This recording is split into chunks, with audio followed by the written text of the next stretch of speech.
নমস্কাৰ মই দীপু বৰাই আপোনালোক সকলোকে আমাৰ চেনেলৰ অন্য এটা ভিডিঅ'লৈ সকলোকে স্বাগতম জনাইছোঁ। আপোনাকো লাগে নেকি চৰকাৰী চাকৰি? যদিহে আপোনালোকে চৰকাৰী চাকৰি পাব বিচাৰে তেনেহ'লে আপোনালোকে আমাৰ ভিডিঅ'টো কমপ্লিটলি চাব। আজি ইয়াত আপোনালোকৰ 6589টা পদ মুকলি হৈছে, যিকেইটাৰ বাবে আপোনালোকৰ আবেদন চলি আছে আৰু ইয়াৰ অন্তিম তাৰিখটো হ'ল আপোনালোকৰ 26 আগষ্টলৈকে আপোনালোকে এই পদকেইটাৰ বাবে আবেদন কৰি থাকিব পাৰিব। গোটেই আবেদনটোৰ এডভাৰটাইজমেণ্ট ডিটেইলছটো আপোনালোকে আমাৰ ভিডিঅ'ৰ ডেছক্ৰিপশ্যন বক্সত পাই যাব, নহ'লে আপোনালোকে অসমকেৰিয়াৰ.in ভিজিট কৰিব পাৰে। মই ভিডিঅ'ৰ ডেছক্ৰিপশ্যন বক্সত লিংক দি দিম।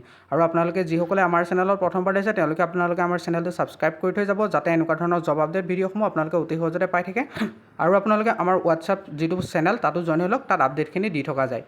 এই যিটো ৰিক্ৰুইটমেণ্ট আহিছে এইটো হৈছে আপোনালোকৰ ষ্টেট বেংক অফ ইণ্ডিয়া চমুকৈ SBIৰ ফালৰ পৰা 6589টা junior associate customer support and চেলছৰ কাৰণে ভেকেঞ্চি তেওঁলোকে মুকলি কৰি দিছে, যিটো আপোনালোকৰ অল অভাৰ ইণ্ডিয়া ভেকেঞ্চি হয়। ইয়াত আপোনালোকৰ গোটেই অল অভাৰ ইণ্ডিয়াৰ কাৰণে 6000+ ভেকেঞ্চি আপোনালোকৰ মুকলি হৈছে, যিকেইটাৰ বাবে তেওঁলোকে আপোনালোকৰ পৰা আবেদন বিচাৰিছে। আপোনালোকে এইকেইটা পোষ্টত কেনেদৰে আপোনালোকে আবেদন কৰিব, গোটেইখিনি কথা আপোনালোকে আমাৰ ভিডিঅ'টো কমপ্লিটলি চালে গম পাব কেনেকুৱা ধৰণৰ চিলেকশ্যন প্ৰচিডিঅ'ৰ হ'ব, এক্সামত কি আহিব, গোটেইখিনি কথা মই এই ভিডিঅ'টোতে কমপ্লিটলি কভাৰ কৰিবলৈ চেষ্টা কৰিম।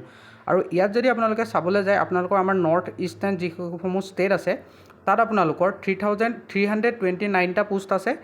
যদি ষ্টেট ৱাইজ চাবলৈ যায় অসমৰ কাৰণে 176টা পোষ্ট আছে, অৰুণাচল প্ৰদেশৰ কাৰণে 23, মণিপুৰৰ কাৰণে 20, মেঘালয়ৰ কাৰণে 35, মিজোৰামৰ কাৰণে 15টা, নাগালেণ্ডৰ কাৰণে 22টা, ত্ৰিপুৰাৰ কাৰণে 38টা ভেকেঞ্চি আপোনালোকৰ ষ্টেট ৱাইজ ভেকেঞ্চি মুকলি হৈছে। আৰু এইখিনি জাষ্ট অকল আমাৰ নৰ্থ ইষ্টৰ ষ্টেটকেইখনৰ কাৰণেহে, বাকী আপোনালোকে বাহিৰৰ ষ্টেটো আপোনালোকে পাব পাৰে বা সেইখিনিতো আপোনালোকে প্ৰিফাৰেঞ্চ আপোনালোকক দিব যদিহে আপোনালোকে সেই ষ্টেটখনৰ লোকেল লেংগুৱেজ জানে। যদিহে আপোনালোকে ৱেষ্ট বেংগলত এপ্লাই কৰে, যদিহে আপোনালোকে বেংগলী ভালদৰে জানে, তেতিয়াহ'লে আপোনালোকে সেই ষ্টেটখনতো পোৱাৰ চান্স আছে বা পাব। ইয়াত যদি আপোনালোকৰ এক্সাম চেণ্টাৰ অসমত চাবলৈ যায় ডিব্ৰুগড়, গুৱাহাটী, যোৰহাট, শিলচৰ আৰু তেজপুৰত আপোনালোকৰ এই পৰীক্ষা হ'ব। ইয়াৰ যিটো বেংকৰ এণ্ট্ৰেঞ্চ হ'ব, ইয়াত আপোনালোকৰ এপ্লাই মোডটো আপোনালোকে অনলাইন মাধ্যমতে কৰিব লাগিব। আৰু 24,050 টকাৰ পৰা আপোনালোকৰ এইটো বেছিক পে' হয়। আপোনালোকৰ স্কেল ষ্টাৰ্ট হ'ব, অকল আপোনালোকে 24,000 টকাই নাপায়, তাৰ লগত এইটো আপোনালোকৰ বেছিক স্কেলহে হয়, তাৰ লগত বিভিন্ন এলাউঞ্চেছ লাগি এইটো এটা বহুতে যথেষ্ট ভাল চেলেৰি এটা পাব আপোনালোকে। আৰু ইয়াত আপোনালোকৰ যদিহে কিবা ধৰণৰ তেওঁলোকক এপ্লাই কৰোঁতে বা আপোনালোকে বুজা নাই, কিবা ধৰণৰ অসুবিধা পায়, তেনেহ'লে আপোনালোকে কণ্টেক্ট কৰিবৰ কাৰণে এটা লেণ্ডলাইন ফোন নাম্বাৰো দিছে, যিটোত আপোনালোকে তেওঁলোকৰ লগত যোগাযোগ কৰি সেই প্ৰব্লেমটো ছল্ভ কৰিব পাৰে। আৰু স্কেলটো আপোনালোকক মই যিহেতুকে কৈ দিছোঁ, বহুতখিনি আপোনালোকৰ এলাউঞ্চেছ ইয়াত লাগিব। আৰু বয়সৰ সময়সীমা যদি চাবলৈ যায় 20 বছৰৰ পৰা 28 বছৰৰ ভিতৰত প্ৰত্যেকজন কেণ্ডিডেট পদকেইটাৰ বাবে আবেদন কৰিবলৈ ইলিজিবল হয়। আৰু ইয়াৰ আপোনালোকৰ এজটো কেলকুলেশ্যন কৰিব 1 এপ্ৰিললৈকে।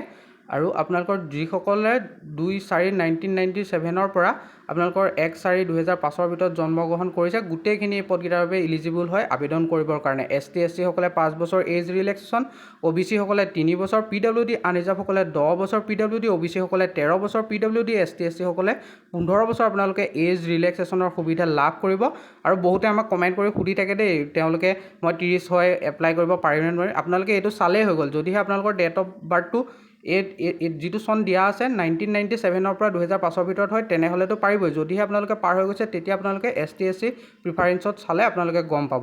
আৰু ইয়াত আবেদন কৰিবৰ কাৰণে আপোনালোকৰ গ্ৰেজুৱেট মিনিমাম হ'ব লাগিব। যদিহে আপোনালোকে ফাইনেল ইয়াৰৰ ষ্টুডেণ্ট হয়, অৰ্থাৎ 5th ছেমিষ্টাৰত যদি পঢ়ি আছে, তেনেহ'লে আপোনালোকে এই পোষ্টৰ বাবে এপ্লাই কৰিব পাৰে। ইয়াত আপোনালোকৰ আনৰিজাৰ্ভসকলৰ বাবে 750 ৰুপিজ এটা এপ্লিকেশ্যন ফিজ হিচাপে পে'মেণ্ট কৰিব লাগিব। OBC EWS সকলে 750 টকা এটা এপ্লিকেশ্যন ফিজ হিচাপে পে' কৰিব লাগিব। ST SC আৰু PWD কেণ্ডিডেটসকলে এটকাও পইচা আপোনালোকে পে'মেণ্ট কৰিব নালাগে। পে'মেণ্ট মোডটো debit card, credit card, net banking, UPI ৰ জৰিয়তে আপোনালোকে পে'মেণ্টটো কমপ্লিট কৰিব পাৰে। আৰু ইয়াৰ আবেদন বৰ্তমান হৈ আছে। যদিহে ইয়াৰ গোটেই প্ৰচেছটো কেতিয়াৰ পৰা ষ্টাৰ্টিং হৈছে, গোটেই টাইম টেবুলখিনি চাবলৈ যায়, ষ্টাৰ্টিং ডেটটো আপোনালোকৰ 6 আগষ্টৰ পৰা এই পদকেইটাৰ বাবে আপোনালোকে আবেদন কৰিব পাৰিব বা ষ্টাৰ্টিং হৈছে। আজি মই যিদিনাখন ভিডিঅ' বনাইছোঁ আজি 7 আগষ্ট হয়।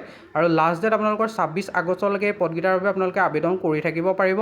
আৰু লাষ্ট যিটো আপোনালোকৰ প্ৰিলিম এক্সাম হোৱাৰ সম্ভাৱনাটো আছে, ছেপ্টেম্বৰ মাহত আপোনালোকৰ এক্সাম হ'ব, এদিনেই হ'ব। আৰু ডেট অফ মেইন এক্সাম সেইটো আপোনালোকৰ নৱেম্বৰত আপোনালোকৰ হোৱাৰ সম্ভাৱনা আছে, নৱেম্বৰ মাহত হোৱাৰ চান্স বেছিকৈ আছে। আৰু যদিহে আপোনালোকে এপ্লাই কৰিব বিচাৰে তেনেহ'লে এপ্লাই লিংকটো মই ভিডিঅ'ৰ ডেছক্ৰিপশ্যন বক্সত দি দিছোঁ। আমাৰ ৱেবছাইটটো ভিজিট কৰিব, তাত গৈ পেলাই আপোনালোকে ইম্পৰ্টেণ্ট ৱেব লিংক ছেকশ্যনত গ'লে এপ্লাই লিংকটো পাই যাব। ইয়াত আপোনালোকৰ প্ৰথম যিটো 2টা ফেজত আপোনালোকৰ এক্সাম হ'ব, ফাৰ্ষ্ট মেইন আৰু প্ৰিলিমছ আৰু মেইন 2টা থাকিব।